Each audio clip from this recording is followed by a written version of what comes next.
Nah jadi terlalu banyak sekali kalau saya harus bahas soal kezaliman yang ada di negeri kita ini. Masya Allah, dari mulai pejabat sampai yang bawah, korupsi ada di mana-mana saudara. Inna lillahi wa inna ilaihi rajiun. Korupsi udah gila-gilaan. Dulu di zaman Pak Harto korupsi masih di kolong meja, masih ada malu saudara. Begitu reformasi kita pikir makin bagus, nggak taunya jadi repot nasi. Nah, akhirnya apa? Korupsi naik di atas meja, korupsi naik.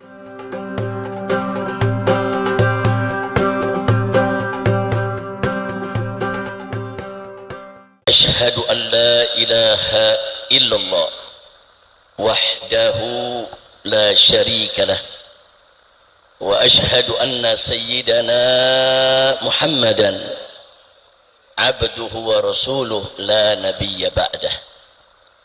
Allahumma salli wa sallim wa barik ala sayyidina wa habibina wa syafi'ina wa maulana nabiyyina Muhammadin wa ala alihi at-tahirin at-tayyibin wa ashabihi al-ghurril mayamin wa man tabi'ahum bi ihsanin ila yaumiddin. Amma ba'd. Siyadatul habaib asy-syurafa wa sa'adatul ulama'il fudala wa jami'il hadirin wal hadirat al-ahibba'il a'izza rahimakumullah. Fi hadhihi al-munasabati as-sa'idah usikum jami'an wa nafsi bi taqwallah wa bi ta'ati Rasulillah sallallahu alaihi wasallam. فنسأل الله سبحانه وتعالى أن يهدينا إلى صراطه المستقيم ويجعلنا من المتقين ويدخلنا جنته جنة النعيم بحق سيد المرسلين والحمد لله رب العالمين. فبمثل هذا الاجتماع وبمثل هذه الأيام من شهر شوال المبارك لا أنسى أن أهنئكم جميعا بعيد سعيد وعيد مبارك جعل الله وإياكم من العائدين والفائزين والمقبولين وكل عام وأنتم بخير تقبل الله منا ومنكم صالح الأعمال آمين يا رب العالمين. Kepada para habaib, para alim ulama, para kiai, para tokoh, para ulama dan umara yang hadir bersama kita pada kesempatan acara yang berbahagia ini, kita sampaikan apresiasi penghargaan kita kepada mereka, wabil khusus kepada segenap panitia penyelenggara yang telah mengorbankan waktu, tenaga, pikiran, harta benda, begitu juga para dermawan yang ikut mendukung daripada acara ini, wabil khusus guru kita semua, yaitu ayahanda kita semua, akhina al-fadil al-muhtaram al-mukarram Kiai Haji Abdul Hadi hafidhahullah ta'ala wa ra'ah, famatallah bituri hayati wa nafa'ana bi ulumi fid dini wa dunya wal akhirah, amin ya rabbal alamin. Nah, untuk para alim ulama kita semua yang hadir pada kesempatan ini, di sini ada Kiai Haji Ahmad Sobri Lubis, yaitu pimpinan Persada. Di sini ada Kiai Haji Abdul Qadir Aka, saudara, dan di sini juga hadir Ketua MUI kita. Bahkan tadi kita sudah dengar sambutan dari Bapak Wali Kota Bekasi. Saudara, kita doakan semuanya, semoga semuanya panjang umur dalam taat dan ibadah, dalam sehat wal afiat. Begitu juga kita yang hadir di sini, amin ya rabbal alamin. Ahibba'il kiram, sebagaimana sama kita maklumi, kumpulnya kita di tempat ini dalam rangka acara halal bihalal. Acara halal bihalal satu tradisi yang dilakukan oleh umat Islam di Indonesia ini sejak lama, dan ini merupakan tradisi yang baik selama dilaksanakan dengan cara-cara yang baik.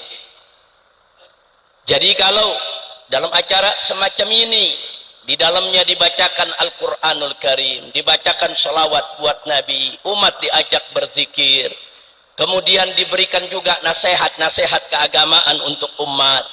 Kemudian ada nilai silaturahim di dalamnya, saudara, saling bermaaf-maafan.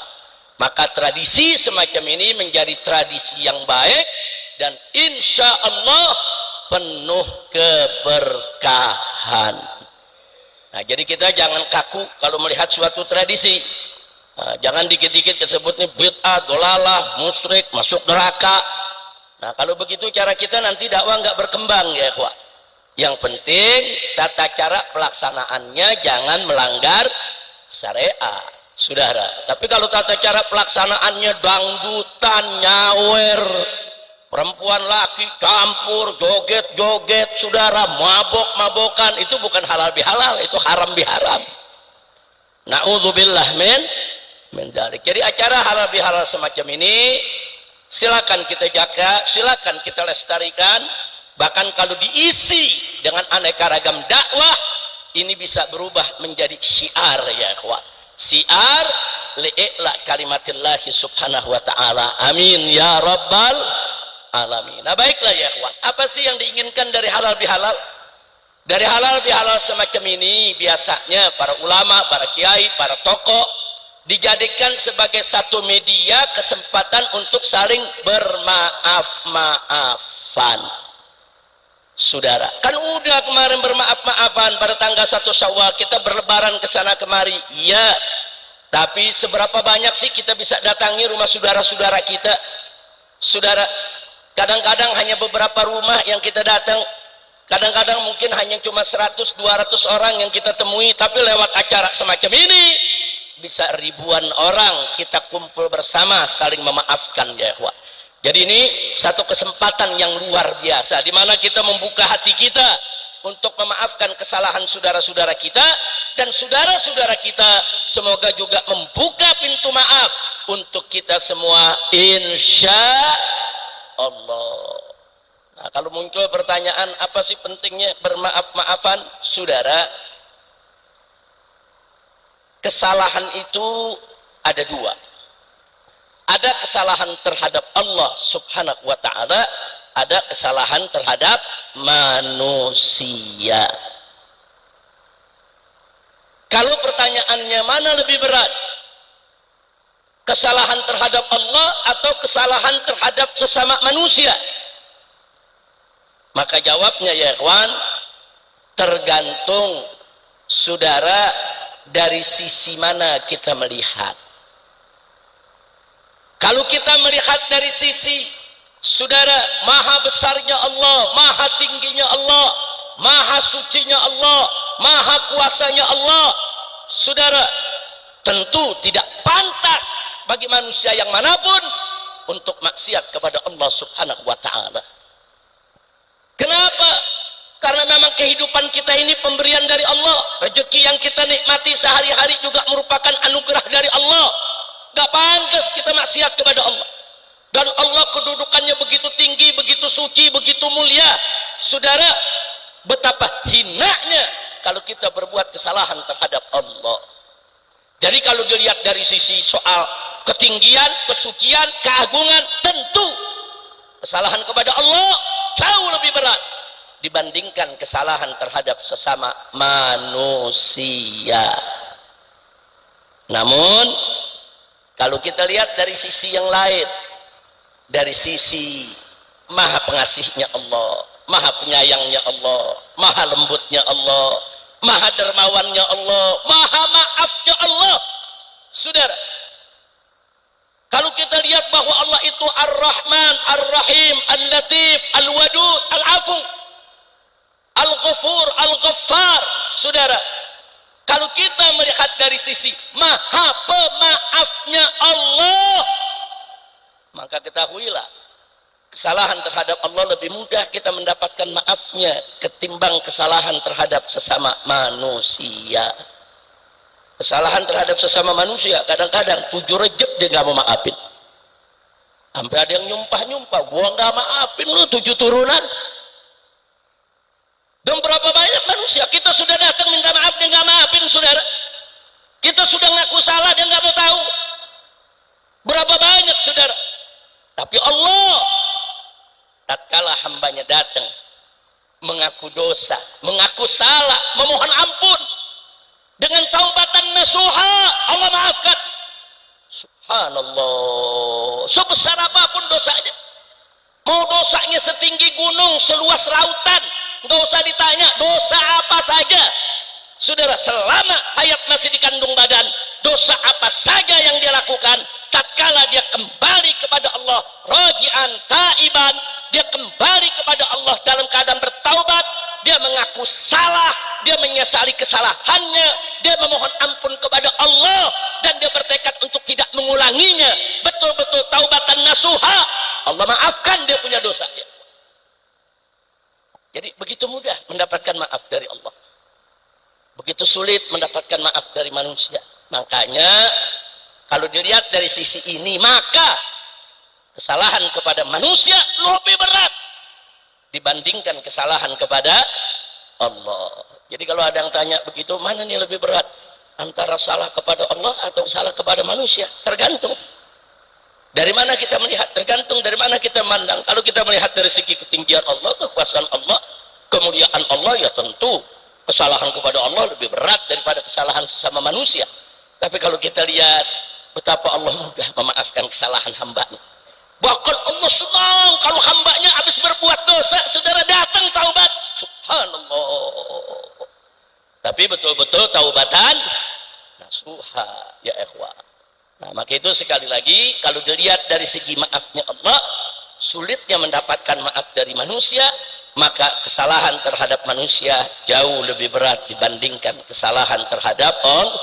Makanya jangan kita berbuat salah baik terhadap Allah maupun terhadap manusia. Hati-hati Pak Bu ya, kesalahan kepada manusia nggak main-main. Kita hidup di dunia ini sementara, dunia ini darul amal, ini negeri kita beramal. Akhirat itu darul jaza, akhirat itu negeri di mana kita akan menerima balasan, baik balasan kebaikan maupun balasan keburukan. Jangan kita pikir kalau kita berbuat dosa di dunia, berbuat salah sesama kita, kemudian nanti kita bisa bebas begitu saja. Enggak ya ikhwan. Suatu ketika Nabi kita alaihi salatu wassalam duduk bersama para sahabatnya. Ini diceritakan dalam Sahih Muslim ya ikhwan. Begitu duduk dengan para sahabatnya, apa kata Nabi alaihi salatu wassalam? Atadruna mal muflis?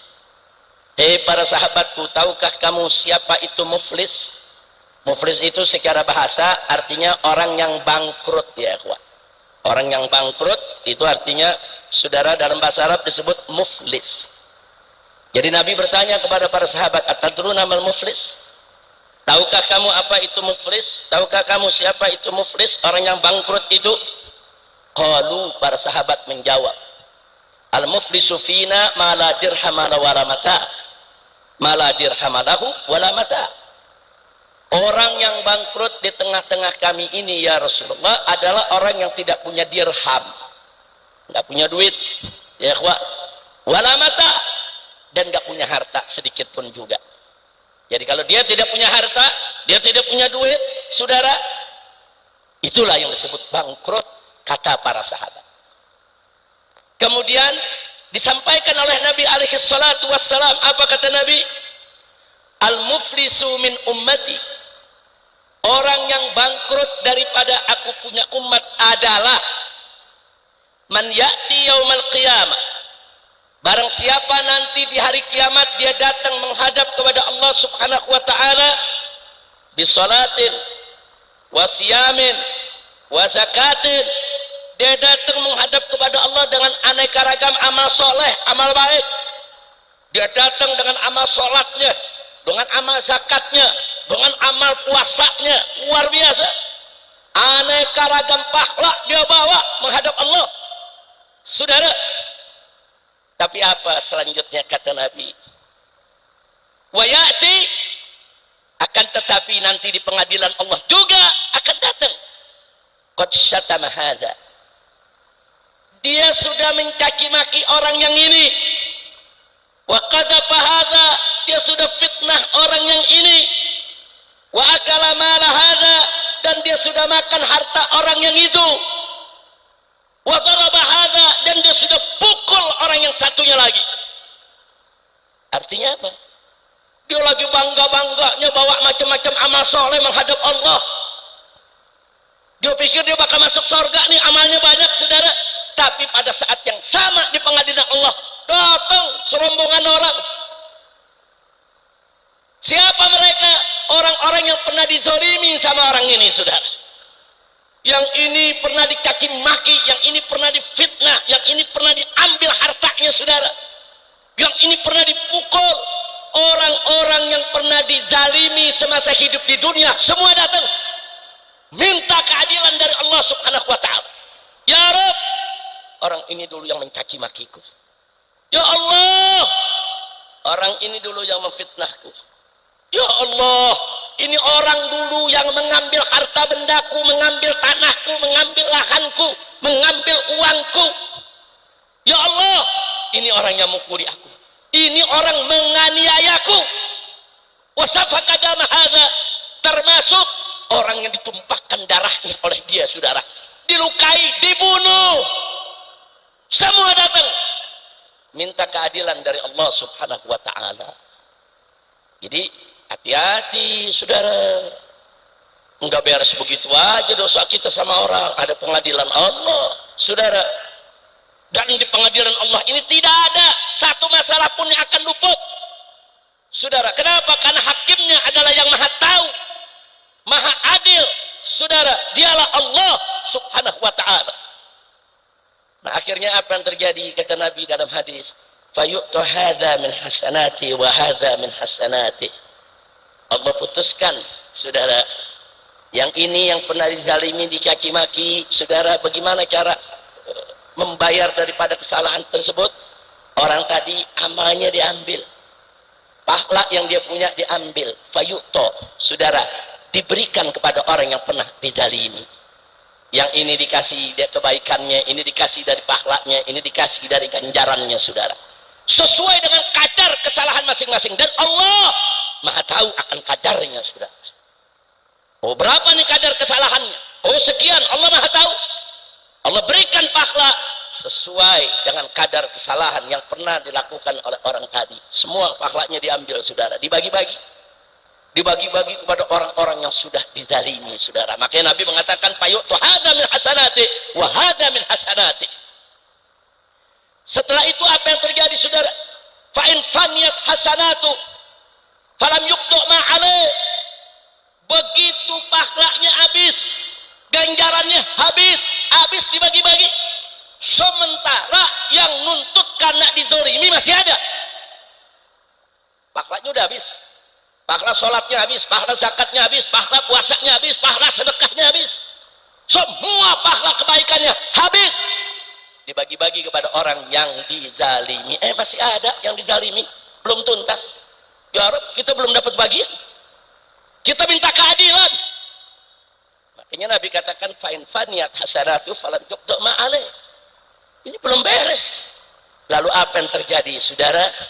Nabi mengatakan fa'ukhida saudara min khotoyahum faturihat alaih. Karena dia udah nggak punya kebaikan buat bayarnya orang-orang yang dizalimi, masih nuntut, dia kebaikannya udah habis. Akhirnya orang-orang yang dizalimi dosanya diambil, dikasih ke dia sudah. Pahala udah nggak ada. Jadi orang yang dizalimi saudara, diambil dosanya, dikasih ke dia. Oh ini dulu pernah ditipu sama dia, belum kebagian dari pahala dia, diambil dosa tuh orang yang pernah ditipunya, diberikan kepada dia. Semua yang dizalimi yang belum kebagian ganjaran dia, diambil dosa-dosa mereka, diberikan kepadanya sudah. Lalu apa yang terjadi setelah itu? Kata Nabi, sumat turiha finnar. Maka setelah dosa-dosa tadi diberikan kepada dia, akhirnya orang tersebut diseret, dijebloskan ke dalam neraka saudara. Na'udzubillah min dzalik. Maka itu saya mau bertanya, ini urusan dosa sesama manusia enteng atau berat? Jawab semua, enteng atau berat? Enteng atau berat? Jangan main-main. Hutang 1.000 rupiah atau hutang 50.000 ya, nggak ada artinya. 1.000 rupiah permen nggak dapat ya kawan. Tapi kita nggak pernah minta maaf, kita nggak pernah bayar tuh utang sama orang. Di akhirat dia bakal datang minta saudara keadilan daripada Allah.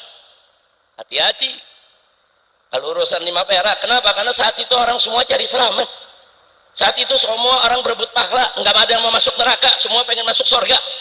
Apa yang bisa dilakukan, dilakukan. Dia bakal ingat, oh si fulan pernah utang 1.000 rupiah, oh si fulan pernah cubit saya tapi nggak minta maaf, oh si fulan pernah menghina saya, mentertawakan saya tapi nggak pernah dia minta maaf kepada saya. Dia bakal ingat itu semua dosa-dosa orang. Dia minta sama Allah, ya Rabb, berikan aku keadilan. Dia kumpulin tuh pahala-pahala orang punya, saudara. Kalau orang dituntut nggak punya pahala, ngurangin dosa dia diberikan kepada mereka. Masya Allah. Kalau sudah begitu, saudara, apa yang terjadi? Inilah tadi yang Nabi katakan, atadruna mal muflis. Tahu kamu siapa orang yang bangkrut itu? Ini orang yang bangkrut, ya kawan. Yang banyak sholatnya, banyak puasanya, banyak zakatnya, habis ludes dikasih kepada orang-orang yang dizalimi, saudara. Enggak sampai di situ, dosa-dosa orang yang dizalimi diberikan kepada dia. Saya mau tanya, bangkrut tidak? Bangkrut tidak? Itu yang Allah sebut bangkrut, ya Pak. Itu yang banyak pahalanya. Bagaimana yang nggak punya pahala, saudara?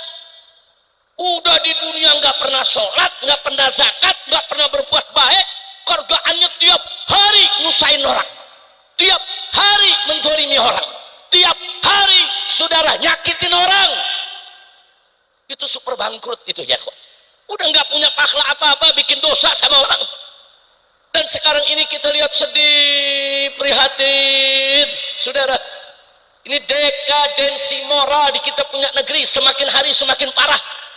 Etika ditinggal, akhlak ditinggal. Kita lihat sekarang, saudara, hanya kesalahan kecil digalam boklai, kesalahan kecil berantem, saudara. Nggak ada angin, nggak ada hujan, saudara. Tahu-tahu ada anak-anak muda turun dari motor, bawa aneka ragam senjata, saudara, menyerang orang-orang yang nggak bersalah. Ada apa dengan negeri kita? Bapak bunuh anak, anak bunuh bapak, saudara. Suami bunuh istri, istri bunuh suami. Tiap hari kita mendengar kabar-kabar sedemikian rupa, saudara. Ada apa? Kok kezaliman bisa merajalela begitu, saudara? Saudara, Allah nyatakan dalam Al-Quranul Karim, innallaha la yadlimun nasa syai'a walakinan nasa anfusahum yadlimun. Saudara, jadi sesungguhnya Allah itu tidak menzalimi seorang manusia pun, saudara. Akan tetapi manusia itu yang menzalimi dirinya sendiri. Nah, jadi jangan ada nanti yang berpersepsi atau suudzon kepada Allah. Kalau Allah jebloskan hambanya ke neraka, oh Allah ini kejam, Allah ini zalim. Enggak begitu, saudara. Allah sayang kepada hambanya. Allah berikan jalan kepada hambanya. Ada jalan baik, ada jalan buruk. Dan Allah sudah kasih tahu dalam kitab sucinya. Jalan baik itu menuju ke surga, jalan buruk itu menuju ke neraka. Saudara, faman syaa'a falyu'min wa man syaa'a yakfur. Allah kasih jalan. Nah, kalau dia memilih jalan keburukan terus masuk ke neraka jahanam, jangan salahkan Allah. Bukan Allah menzalimi dia, dia yang menzalimi dirinya sendiri, sudah. Nah, jadi ini yang terjadi, dan ini terjadi di semua lapisan. Dari mulai lapisan pejabat yang paling tinggi sampai rakyat yang paling bawah. Di mana-mana kezaliman, saudara. Negeri kita udah seperti nggak ada hukum. Kita lihat di mana-mana, saudara. Apalagi sekarang preman udah lebih dari pejabat. Peres sana, peres sini, teror sana, teror sini, intimidasi sana, intimidasi sini. Wah, pejabatnya piara preman. Astagfirullahaladzim, ini negara mau dibawa kemana? Kalau pejabat piara preman, preman udah berani bakar mobil polisi, saudara. Merasa dirinya dekat dengan kekuasaan, merasa dirinya dekat dengan istana. Ada apa ini negeri, saudara? Dari mulai pejabat sampai ke bawah rusak etikanya, moralnya, akhlaknya, kurang ajar. Masyarakat dibikin ketakutan, masyarakat dibikin tidak aman. Astagfirullahaladzim. Nah ini, saudara, kalau preman dibiarkan ya begitu. preman dipihara, kita lapor polisi, polisi nggak berani tangkap. Loh kenapa? Ada backingnya lebih tinggi daripada jabatan polisinya, saudara.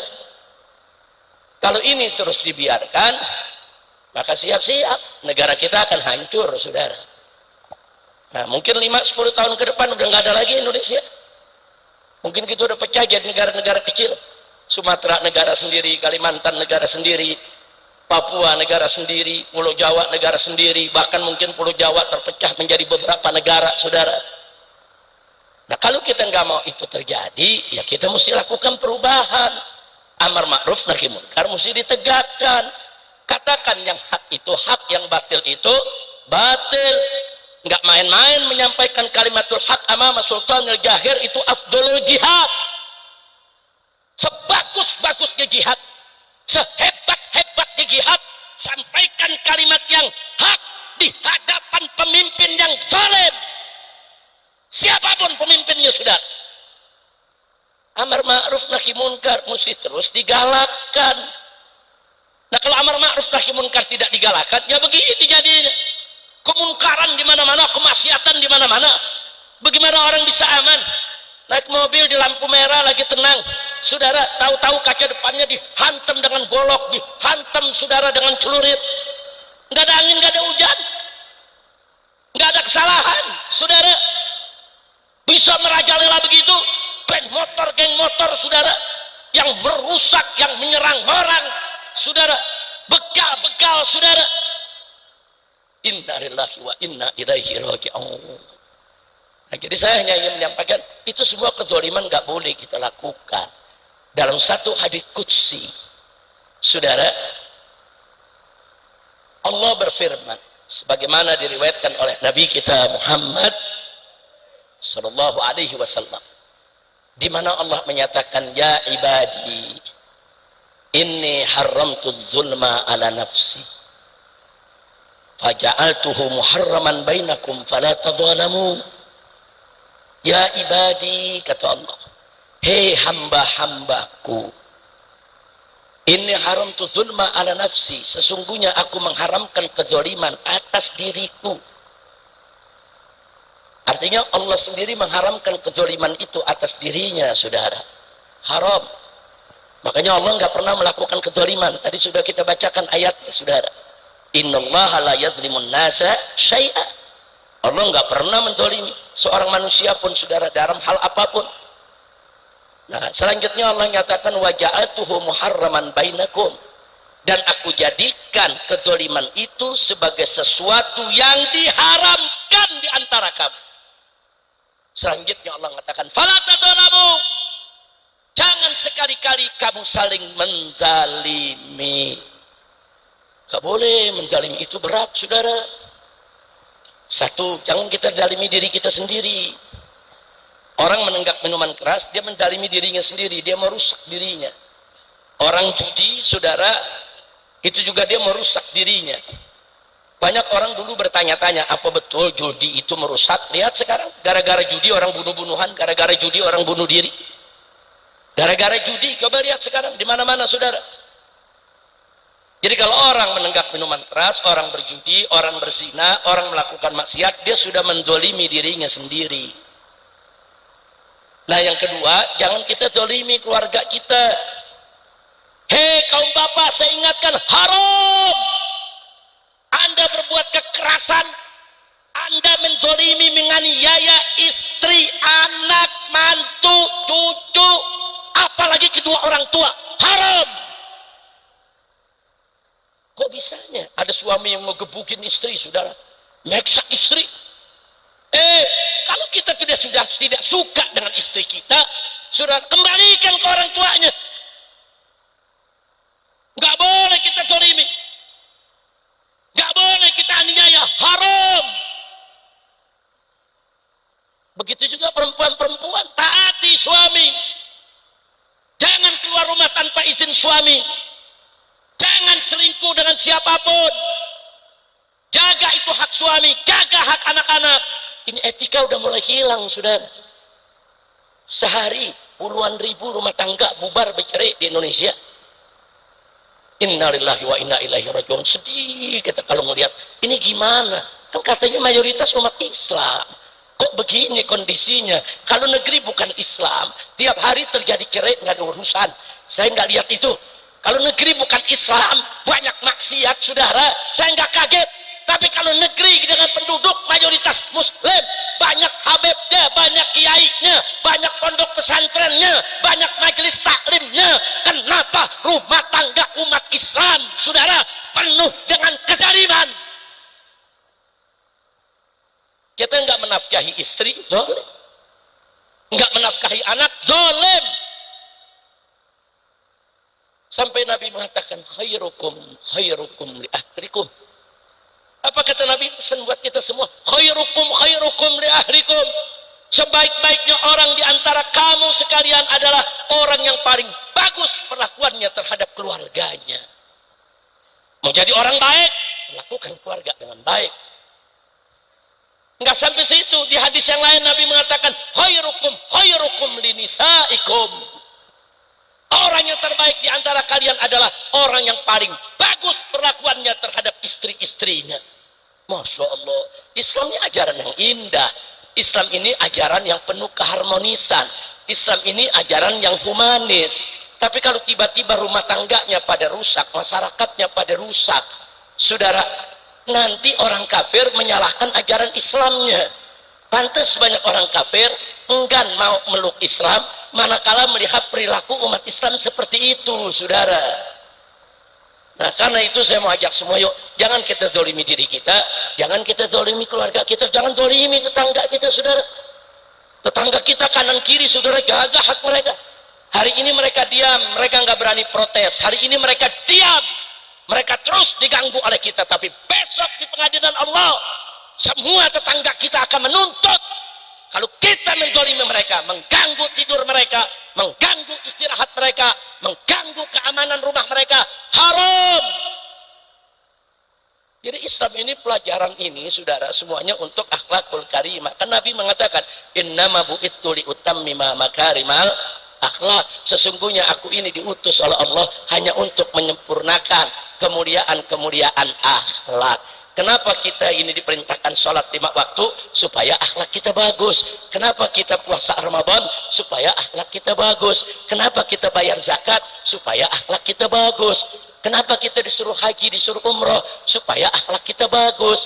Kenapa kita diperintahkan untuk menghormati kedua orang tua? Supaya akhlak kita bagus. Kenapa kita diperintahkan untuk menghormati ulama kita, guru-guru kita? Supaya akhlak kita bagus.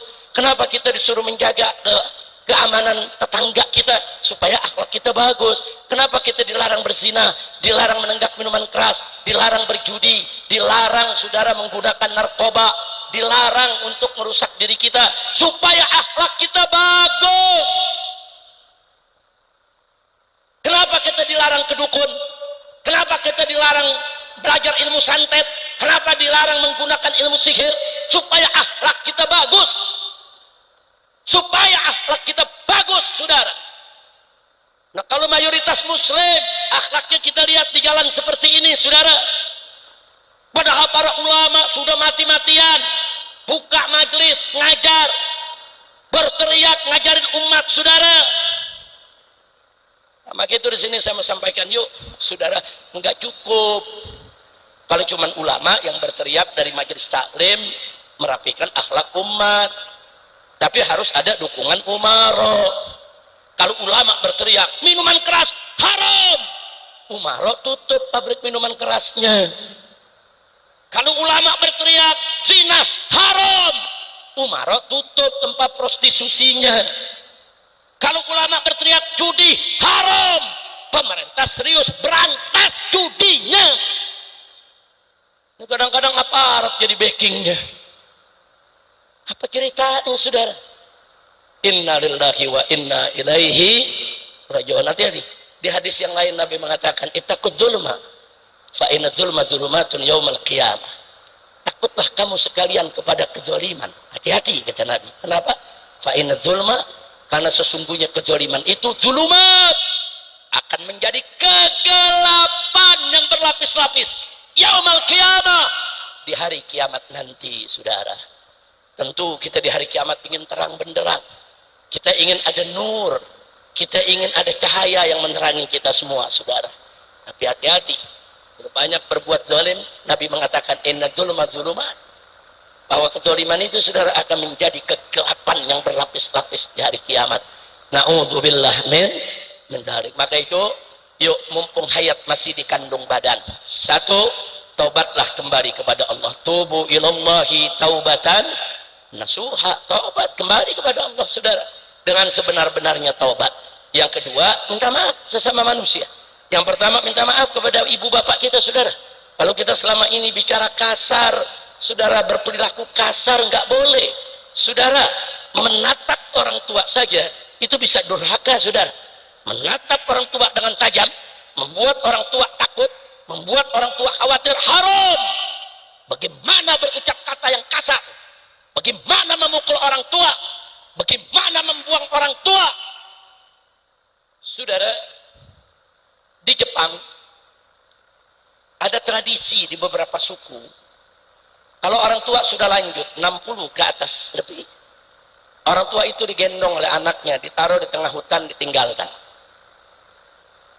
Sampai hari ini tradisi itu di beberapa suku di Jepang masih berlangsung, dan bagi mereka itu bukan kejahatan, tapi bagi mereka itu adalah solusi dari problem kehidupan. Di barat, saudara, di Amerika, di Australia, di Eropa, saudara, kalau orang tua sudah tua 60 tahun lebih, saudara, maka rame-rame dilempar ke pondok, ke panti asuhan, saudara. Kalau sudah dilempar ke panti asuhan, ditengok enggak, dilihat enggak, saudara. Itu ajaran tradisi yang ada di dunia ini, saudara. Tapi beda dengan Islam, saudara. Islam, Al-Quran dan Sunnah Nabi mengajarkan hormati orang tuamu, jaga orang tuamu. Justru kalau orang tua sudah tua, lanjut usia, itu kesempatan kita untuk mendapatkan tiket masuk surga, saudara. Justru saat orang tua udah tua, itu ujian kita, sampai Allah mengingatkan kita semua, saudara. Fala taqul lahuma uff, jangan sekali-kali kau katakan kepada mereka uff, ih. Kalau ngomong begitu aja nggak boleh, apalagi ngebentak. Kalau ngomong begitu aja nggak boleh, saudara, apalagi mencaci maki.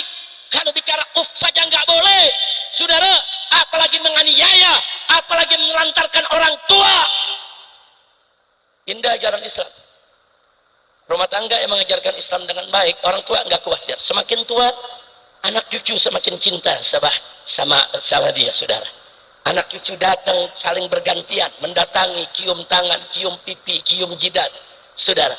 Masing-masing bawa hadiah sampai akhir hayatnya. Indah jadi orang Islam, ya kawan. Enggak, Islam yang ngajarin taruh orang tuamu di panti asuhan, taruh orang tuamu di pondok. Enggak, Islam nggak ngajarin, kecuali kalau kondisinya darurat, saudara. Oh, seorang anak dia bekerja, oh dia punya ibu atau punya ayah sudah lanjut usia, dia bingung bagaimana ini. Oh, dia mau taruh pembantu di rumah, sudah dicoba sekali berhenti, 2 kali berhenti, 3 kali berhenti, pembantunya nggak sanggup, saudara. Karena orang makin tua perilakunya seperti anak kecil, makin bawel, saudara, lupa-lupaan, omongin yang udah dikeluarin diomongin lagi, saudara.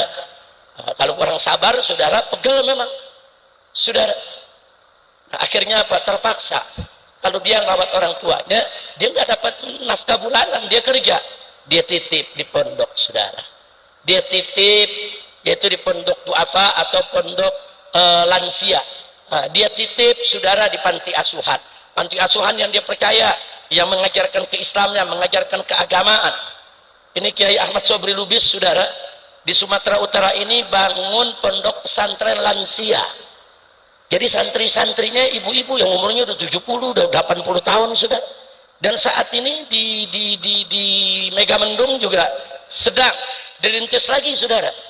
Jadi kadang-kadang anak dicinta sama orang tua, cuman dia mau ngurus orang tua nggak bisa, dia kerja.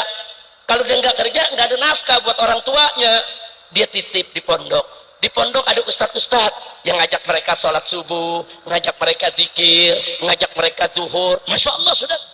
Saya datang ke Sibuhuan di Sumatera Utara, kampungnya Ustadz Sobri, saudara.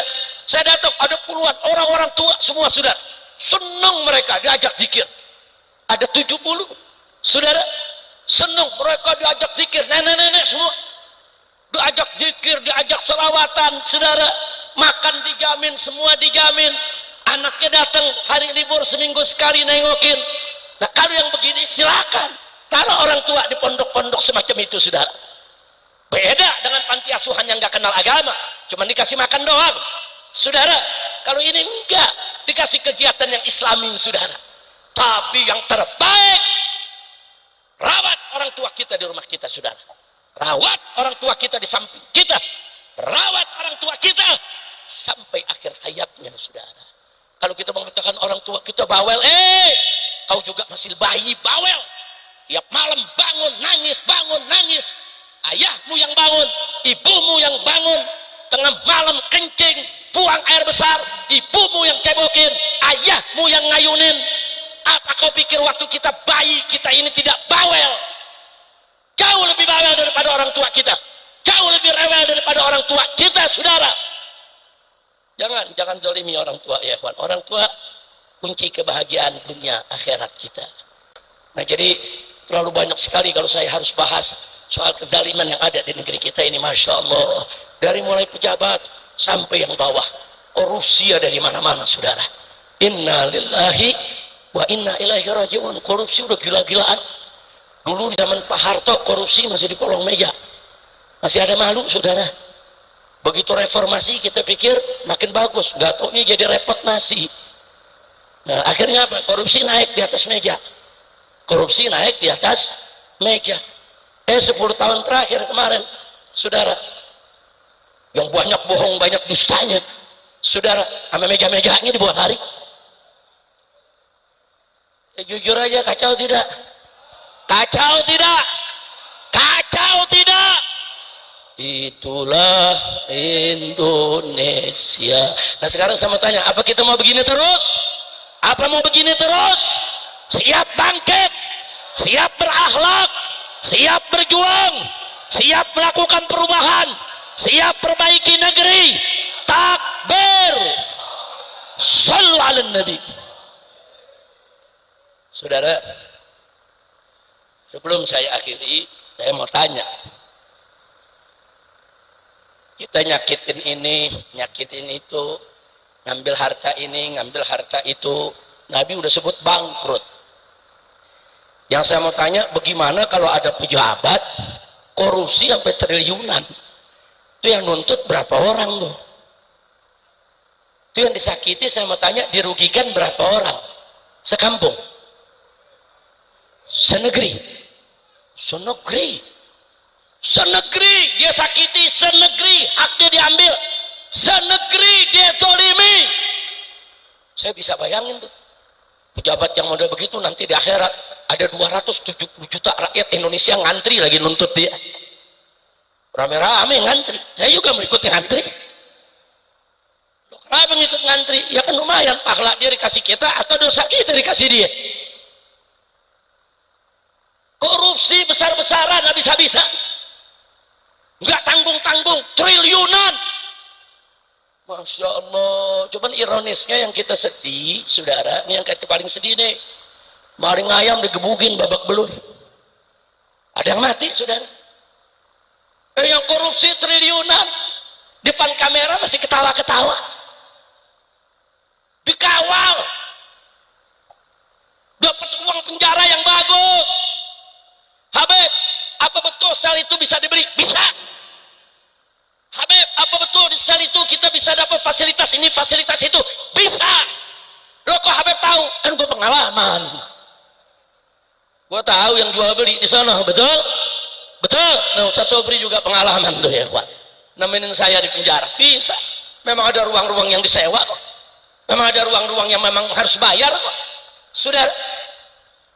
Jadi mau jadi apa nih kita punya negeri? Nama gitu saya mau tanya nih, sekali lagi, mau Indonesia baik? Mau Indonesia bagus? Mau Indonesia jadi badatun thayyibah? Betul. Nah kalau begitu saudara, yuk perbaiki akhlak kita. Yang kemarin sholatnya sudah bagus, pertahankan, tingkatkan lebih bagus lagi. Yang kemarin sholatnya masih belum bagus, baguskan sholatnya saudara. Yang kemarin masih suka maksiat, stop, tidak usah maksiat lagi saudara. Insya Allah kalau kita semua kembali kepada Allah, Allah akan berikan keberkahan kepada kita, Allah akan berikan kemenangan kepada kita, Allah akan jadikan negeri kita baldatun thayyibatun wa rabbun ghafur. Amin ya rabbal alamin. Kira-kira yang saya sampaikan jelas tidak? Paham semua? Alhamdulillah. Nah sekarang saya mau tanya lagi nih, sebelum saya akhiri nih, saya mau tanya lagi nih, lihat ke Indonesia nih sekarang ini. Indonesia nih sekarang baik-baik saja atau tidak? Jawab yang jujur, baik-baik saja atau tidak? Terang atau gelap? Terang atau gelap? Yakin? Yakin? Nah sekarang saya mau tanya, habis gelap terbitlah terang, mau gak? Mau gak? Mau gak? Atau maunya habis gelap mungkin gelap? Masya Allah. Nah baiklah saudara, saya sudah menyampaikan sebelum Bapak Presiden kita dilantik, ketika itu saya mau berangkat umroh saudara, dan 3 bulan saya duduk di Mekah. Saya sudah sampaikan kepada orang-orang dekat Presiden yang ada di sekitarnya, bahkan mereka datang ke rumah minta saran, minta nasihat. Habib bagaimana ini kalau Bapak Presiden nanti dilantik tanggal 20 Oktober, supaya kedepannya Presiden lebih baik, diterima oleh umat, diterima oleh habaib, oleh ulama, kita bekerja sama bareng-bareng supaya Indonesia ini berkah, makmur, sejahtera. Saya sampaikan secara terus terang kepada yang bersangkutan satu aja, saya bilang kalau Bapak Presiden mau bagus, mau baik, nanti setelah dilantik perhatikan kabinetnya, perhatikan menteri-menterinya, karena siapa menteri di sekitar kita itu akan menjadi indikator kita baik atau buruk. Ada hadisnya saudara, Nabi mengatakan dalam satu hadis, kama qala Nabi sallallahu alaihi wasallam, idza aradallahu bil amiri khairan yaj'al lahu wuzara'u khair. Dan sebaliknya, wa idza aradallahu bil amiri syarran yaj'al lahu wuzara' syarr. Nabi mengatakan jika Allah menginginkan kebaikan untuk seorang pemimpin, maka Allah akan jadikan buat dia, Allah kirim ke dia menteri-menteri yang baik. Wuzara'u khair, wuzara' itu menteri-menteri, itu jamak dari kata wazir. Amir pemimpinnya, wazir menterinya saudara. Dan sebaliknya kata Nabi, jika Allah menghendaki keburukan bagi seorang pemimpin, Allah jadikan bagi pemimpin tersebut, Allah kirim buat pemimpin tersebut wuzara'u syarr, menteri-menteri yang jelek, yang buruk. Nah jadi saya sampaikan kepada mereka yang datang ke rumah saya waktu itu sebelum pelantikan, saya lagi mau umrah ya kuat, saya katakan kalau mau baik pilih menteri yang baik, kalau nggak mau baik ya terserah saudara. Nggak ada bisa menjadi pemimpin yang baik kalau menteri di sekitarnya jelek, dan menteri itu indikator saudara. Kalau menteri-menterinya baik, insya Allah Allah menghendaki kebaikan bagi si pemimpin sebagaimana hadis Nabi tadi. Tapi kalau menteri-menterinya jelek saudara, kotor saudara, itu indikator bahwa pemimpinnya juga nggak bagus. Saya sampaikan, nggak sampai di situ, sampai saya sebut nama-namanya. Saya katakan kalau jadi presiden sudah dilantik, jangan sekali-kali saudara menjadikan Jokowi dan kroni-kroninya sebagai menteri. Tutup pintu, jangan masukkan ke kabinet. Saya sampaikan, saya sebut satu-satu namanya, berapa belas orang saya sebut sudah. Ditanya siapa gitu, saya sebutkan satu persatu, fulan, fulan, fulan, fulan. Jangan dipakai. Sekian belas saya sebutkan. Habis itu saya berangkat ke Mekah. Habis itu saya dengar kabar pelantikan 20 Oktober. Habis itu saya dengar pembentukan kabinet. Yang saya sebut masuk semua. Gimana ceritanya? Kacau tidak? Kacau tidak? Minta nasihat, kita nasihatin. Minta masukan, kita kasih masukan. Dia salah catat kali itu. Dia catat, dia bilang ini pesanan Habib kali ini. Gue pesen jangan dipakai, malah dipakai. Innalillahi wa inna ilaihi rajiun. Makanya nih yang begini-begini mestinya ke Kiai Abdul Hadi nih berobat pikun.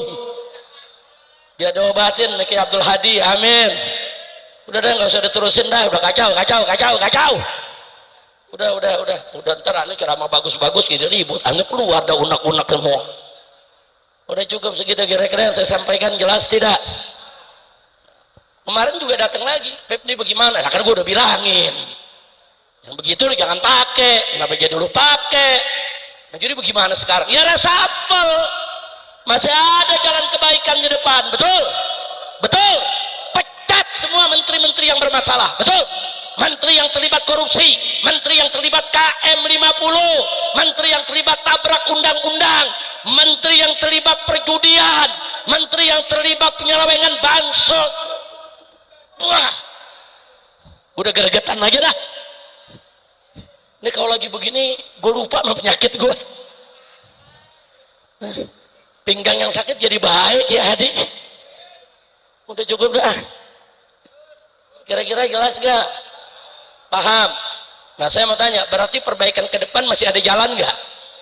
Ada. Makanya saya masih doain biar Bapak Presiden kita diberikan taufik dan hidayah, diberikan perlindungan oleh Allah, dibuka mata hatinya, dibuka telinga dan matanya semuanya, saudara, agar dia bisa mengetahui mana pejuang, mana pecundang, mana yang amanat, mana yang pengkhianat, saudara. Nah supaya beliau diberikan oleh Allah keberanian, singkirkan semua pecundang, singkirkan semua pengkhianat, singkirkan semua, singkirkan. Nggak usah khawatir, jangan takut. Oh ada isu nanti kalau presiden reshuffle sekian belas menteri dipecat karena dianggap begini begitu, nanti presiden dikudeta. Rakyat ada bersama presiden, betul.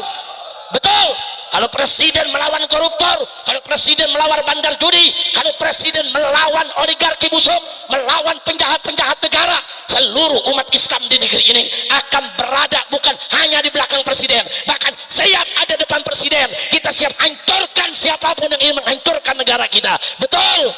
Takbir, siap berjuang, siap lawan koruptor. Takbir, hidup NKRI, hidup Islam, hidup rakyat. Itu nasihatin.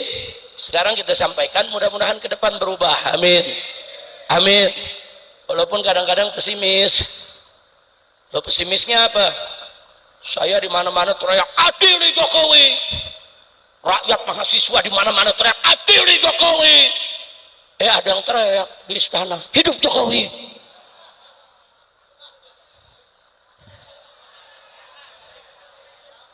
Kacau. Capek gak?